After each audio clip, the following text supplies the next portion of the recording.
was a very physical game. They had to put the hard yards in.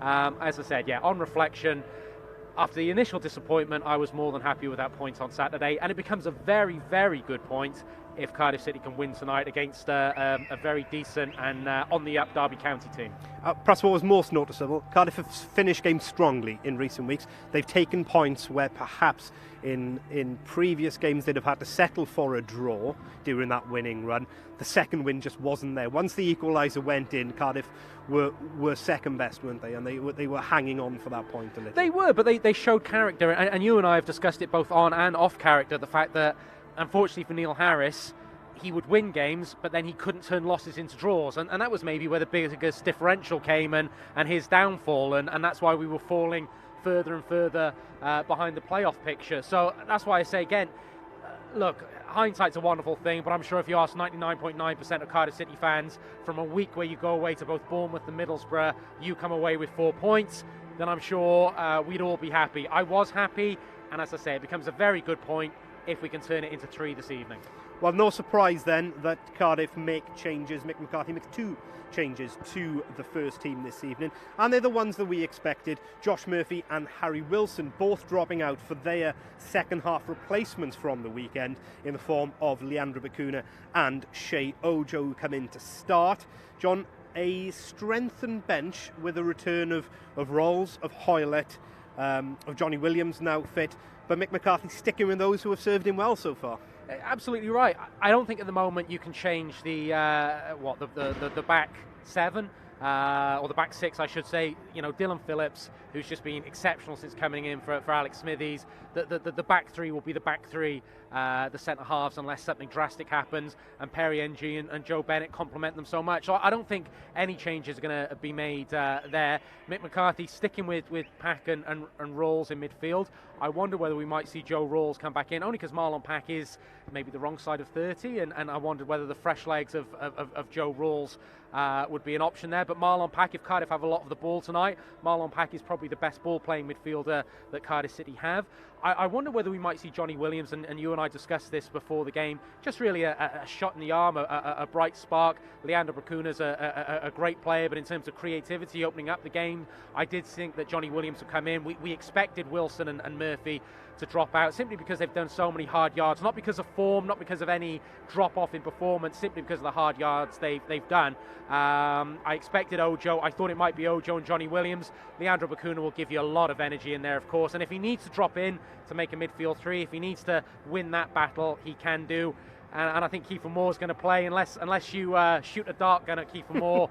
He's going to play. So yeah, Mick McCarthy sticking with the team that's got him into this playoff race. Potential that he's looking ahead a little at fixtures as well, particularly with Friday just around the corner. This game comes very quickly on Friday, doesn't it? I don't think Cardiff City have had the best of it over the last couple of weeks with the way the fixtures have fallen, and they go from Tuesday to Friday and another long trip to Huddersfield. Yeah, maybe keeping your powder dry a little bit. A Joe Rawls, a Johnny Williams, getting Wilson and Murphy just a little bit of rest in the legs.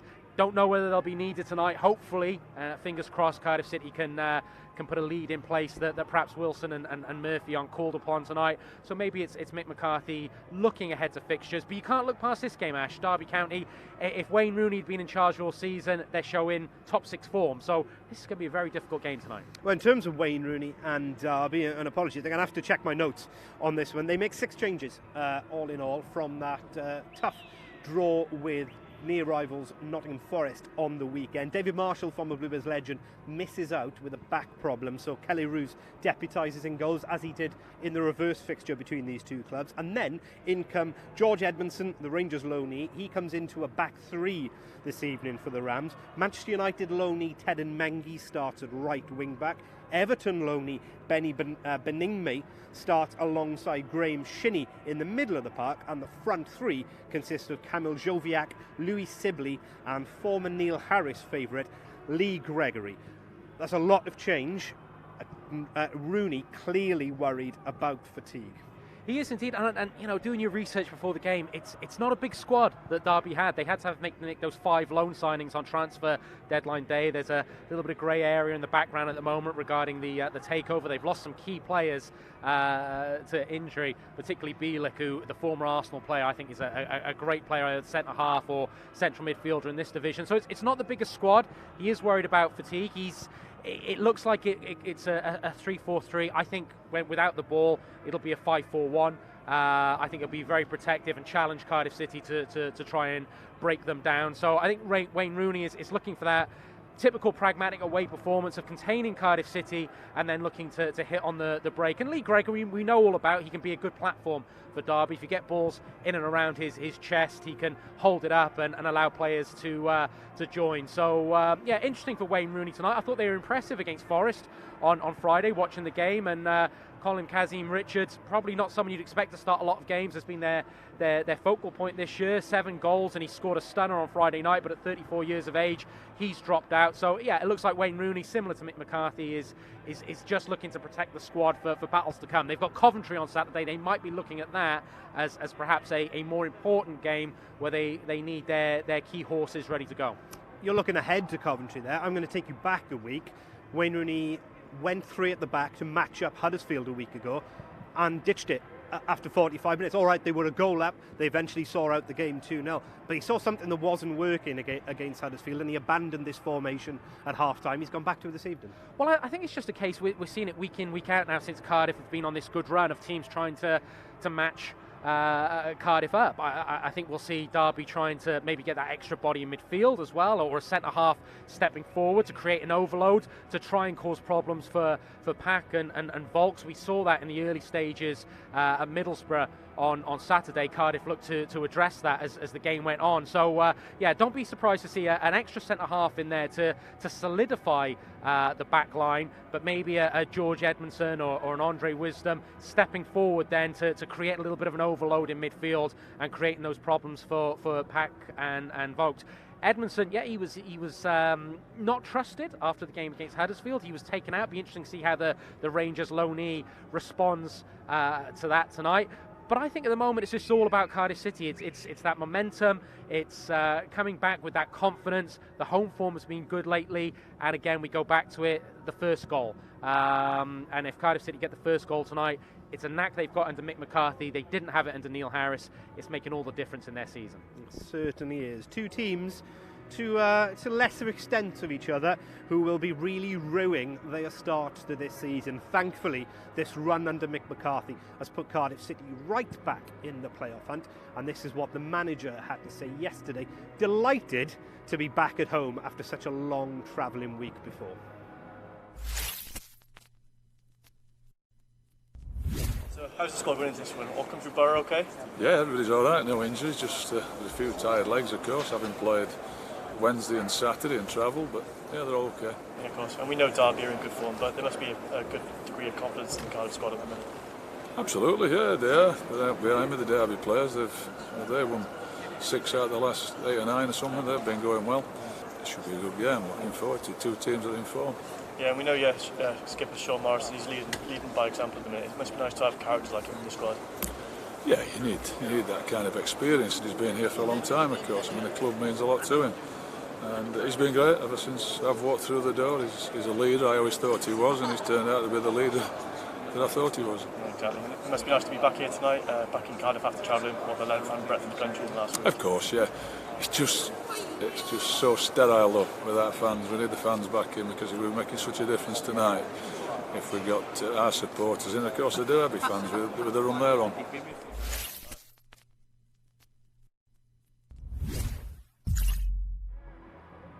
Welcome back to Cardiff City TV. Delighted to say I am joined by Callum Scott Howells, star of one of the young stars of Channel 4's groundbreaking It's a Sin. Critically acclaimed, universally loved. It's been a hell of a year for you, Callum. Welcome to Cardiff City TV. I'm sure this is the cherry on top for you. And don't worry, if there's one thing I've got plenty of practice at being on Cardiff City TV, it's not accidentally calling somebody Colin live on air. We're good with that. So you are young enough that you're totally not worn down by social media yet. I can see you're completely active still as a Cardiff fan on in there. I'll take you back to a week ago after the Bournemouth game. you tweeted Champions League 2023. Fair to say you've enjoyed the start of the Mick McCarthy reign. I have, I really have. That's not even me joking, by the way. I'm being deadly serious. No, I think it's amazing. I think to see the boys like bounce back like this after the season we thought we were having before Christmas and all that. I think it's great. I think it's just nothing but positivity, and clearly Mick's brought in this sort of massive breath of fresh air, and I think it's just great. I'm enjoying watching these games, and it's just awesome. I think we're all just chuffed to bits, really, you know. Yeah, well, absolutely. And you're on record as saying that Joe Ledley is your favourite Cardiff player of all time. I saw you on Soccer AM a couple of weeks ago. You got to meet the great man. How is he? How's he doing? He's brilliant. He's really good. It was just awesome to meet him. Like I genuinely. So my first game was at Ninian Park, right? Just obviously over the road.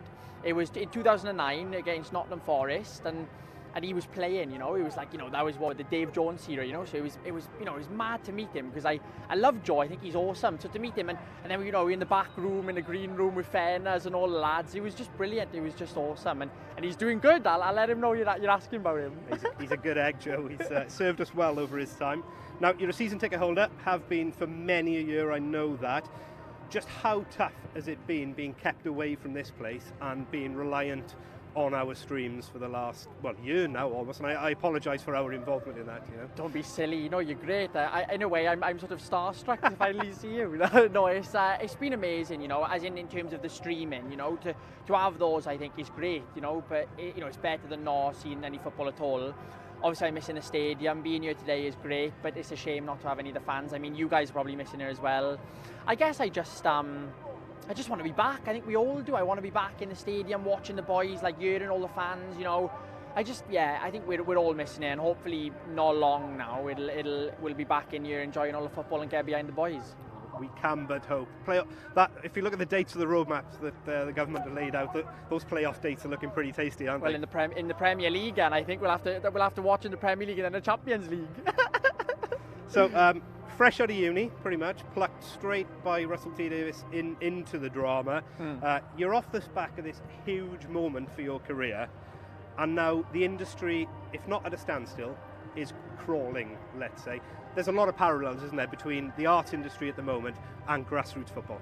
Yeah, absolutely. I think, you know, it's been really mad, sort of being in a show like It's a Sin in the midst of this like craziness, you know, because in the sense, like, you know, all we've seen really is like from our living room, the response from our living room. So yeah, I guess there is sort of scary similarities, but in, you know, also I think loads of hope. I think, you know, the news of the vaccine and stuff is good news, and I just hope that kind of we're on the road to kind of recovery now. I hope, and again, like, I think the industry will then sort of get better as well and get back on its feet, because it's difficult for everyone right now, for sport, for entertainment, for television, for theatre. I think, you know, we've just got to all sort of be there for each other and be kind to each other, I think. And on the theme of that, Ben, we've just come through LGBT plus History Month. A lot of sports organisations doing a lot of good there. Look, we know inclusivity, representation, football has a long way to go on the pitch. But off the pitch, as a football fan and as a member of the LGBT plus community, what's it like at the moment? Well, I think, you know, I think there's a long way to go. You know, visibility is key. I think that's the most important thing. But I think also sort of relying on these campaigns like the Rainbow Laces campaign, and even things like sort of Kick It Out. You know, I know it's not connected to the LGBT plus community directly, but it's these campaigns that need to be there in order to kick toxic attitudes out of the sport, out of everything really. All forms of hatred need to be cut out. So I think, you know, visibility and sort of these amazing campaigns is the way forward. And I think what better way to celebrate LGBTQ plus History Month than with a show like It's a Sin coming out, and with, you know, all these amazing campaigns to celebrate. Fantastic. I'm going to ask you one frivolous question about the show. Yes. Did you get to keep the coat? Oh, I wish I did. I would have worn it tonight if I knew you were going to ask. I didn't, but you know what? When I get sent it, I'm going to send it straight to you. Thank you very much.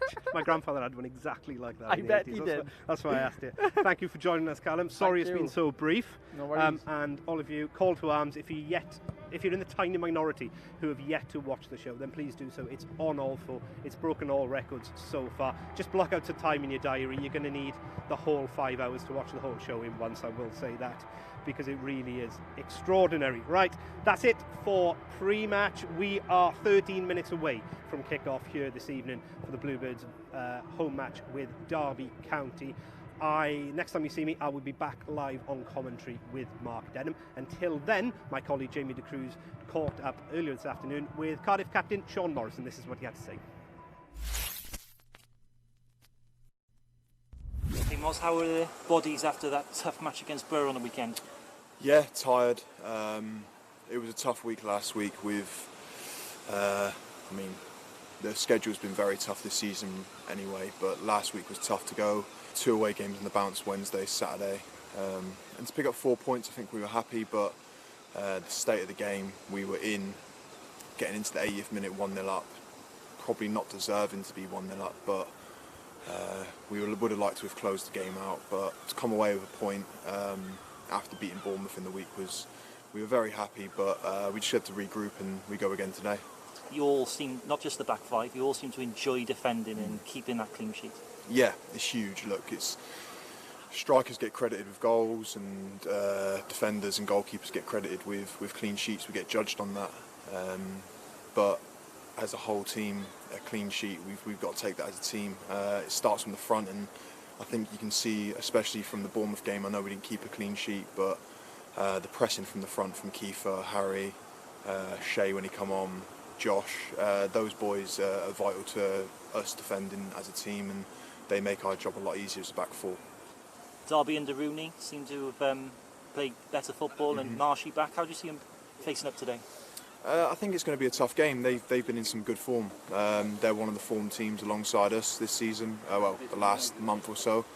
I think they've had a good points return in their last 7 games, so it's going to be a tough game tonight. Every game in the Championship's tough. It's that old cliche, but it really is. And it'd be nice to see Marshy, but hopefully we can take all 3 points. That's great. Thank you very much.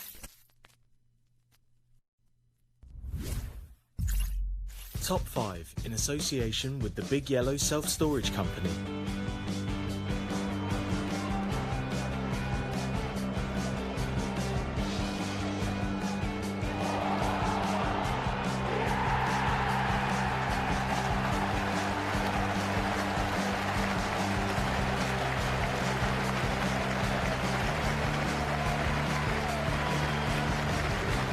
Cardiff might have a bit of space to work with his left-hand side. Bennett centrally looking for Rolls. Bevan will get it back.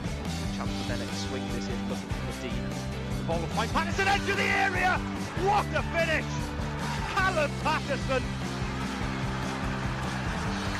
As a ball swung over by Joe Bennett on the left-hand side. Medine, nuisance value again, rises with 2 centre-halves. All 3 men miss it. And then Callum Patterson at the back post.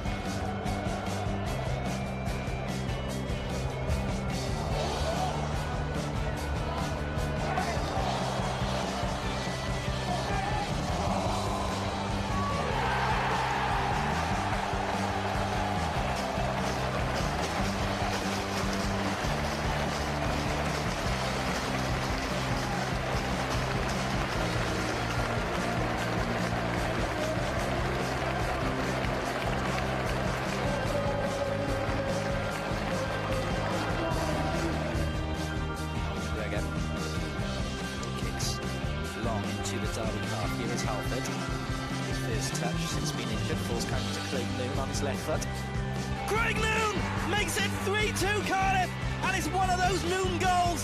Think Wolves, think Fulham, think Craig Noon. Unbelievable from Craig Noon. It came to Greg Halford, he just came back onto the pitch. He found Noon on the right and as Noon cut in, he knew what place that was going. He curls it into the top corner. Unbelievable.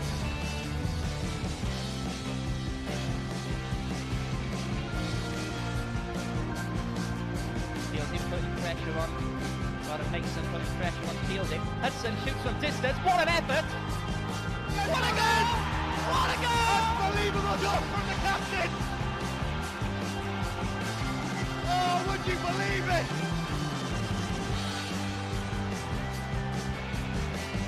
What Well, Tickle with it behind the goal, here we have. Captain spotted it immediately, saw the keeper off his line. Unleashed a pin-perfect strike. Fielding backpedaling can do nothing about it.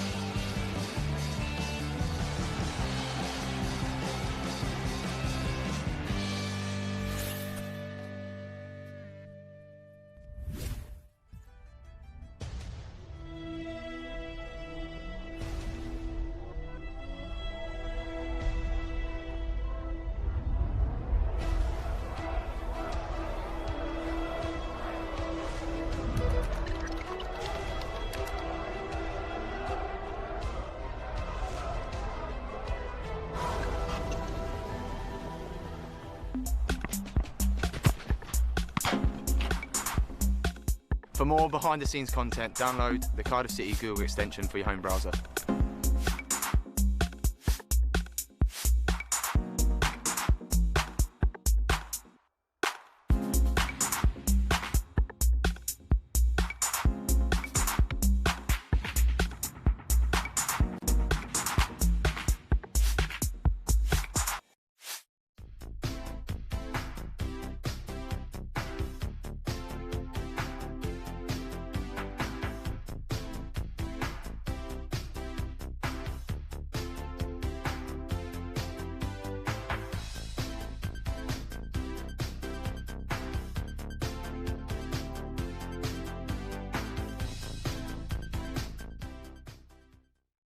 To purchase a pass for live matchday coverage on Cardiff City TV, visit the official Cardiff City FC website.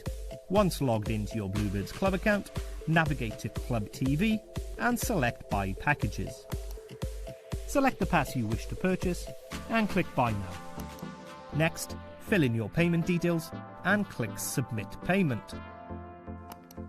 Once your purchase has been successful, you will see this message. You can also check your purchase by clicking the Manage Your Subscriptions button. You now have instant access to live matchday coverage. Visit Club TV and select Live. More's free in the box, 1-0. Live streams begin 1 hour before kickoff, and recommended desktop browsers are Mozilla Firefox and Google Chrome. You can also watch or listen on the go via the official Cardiff City app. For technical support, email Cardiff TV support at streamamg.com. Good evening, welcome to Cardiff City TV. Wilson, a little bit of space for Harry Wilson, strikes a goal, oh, what a goal! Morrison, goal!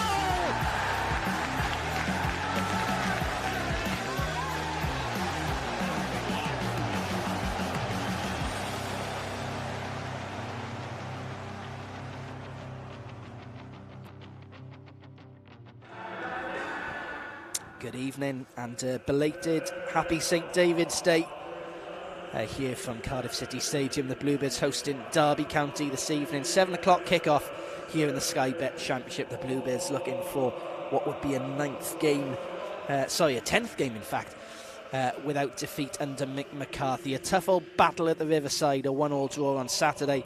But as for this evening, it's back on home turf, looking to get 3 points under the floodlights. My name's Mark Denham. Ashley James alongside me for this one. Couple of changes for Mick tonight. He likes to keep a side that's doing well, and they did well at Middlesbrough, but fatigue at some point was going to take its toll. Yeah, absolutely, and I think it really took its toll in that second half. I didn't think Middlesbrough looked fresh either, and I think both teams will be absolutely furious with the goal they conceded, really, which probably leads you to believe that a point was more than a fair result. But I thought that the legs, particularly when that goal went in, Cardiff have been particularly good in recent weeks of finding that second wind late on in games. They've gone and snatched winners. They've won games that perhaps they could have settled for a draw. They had to settle for a draw on the weekend because there was just nothing left. They didn't have that extra gear to go and kick into and try and push for a winner. So they had to revert into a shell a little bit.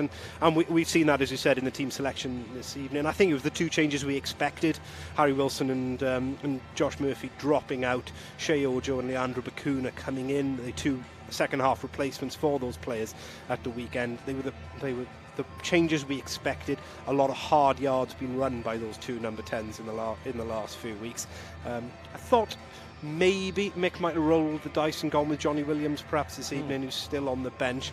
But I think he's giving players the opportunity to shine who've done well for him so far. And Leandro Bacuna has done well off the bench in recent weeks and will be chomping at the bit to get a start.